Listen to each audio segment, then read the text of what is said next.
Atlanta Falcons quarterback coming to the Raiders. No one expected this. The Raiders can have 3 backup quarterbacks, and putting them together to see what happens could be a masterstroke. While he was in Commanders, the player had an excellent campaign, and now Raiders has the same coordinator who was with him in Washington, so he has everything he needs to join the Raiders. If you are interested in receiving all the information about Raiders, subscribe to our channel. You know the expression about how if you have 2 quarterbacks, you have no quarterbacks? Well, what if you had 3?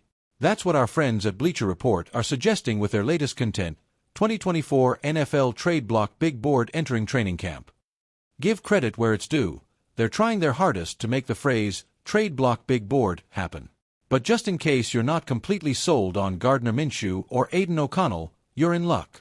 Because if you had your way, you'd end up watching at least 6 Taylor Heineke games. Which is much better, obviously. Here is their justification. Heineke can probably be had for a price.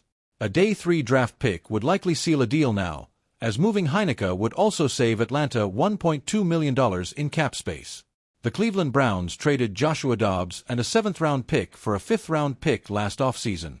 The Las Vegas Raiders could have interest in Heineke if they're not excited about how the competition between Aiden O'Connell and Gardner Minshew is shaping up.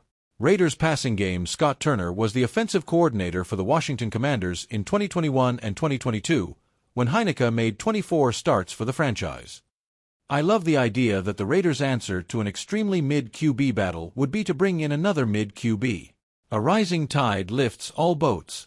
Switching between Minshew, O'Connell, and Heineke feels like one of those Greek mythologies where no one really wins, but we all learn a valuable lesson in the process. No one has ever tried to bring in all backup QBs and see how that plays out yet, so in that sense, it's kind of innovative. Tom Brady was once a backup QB, you know.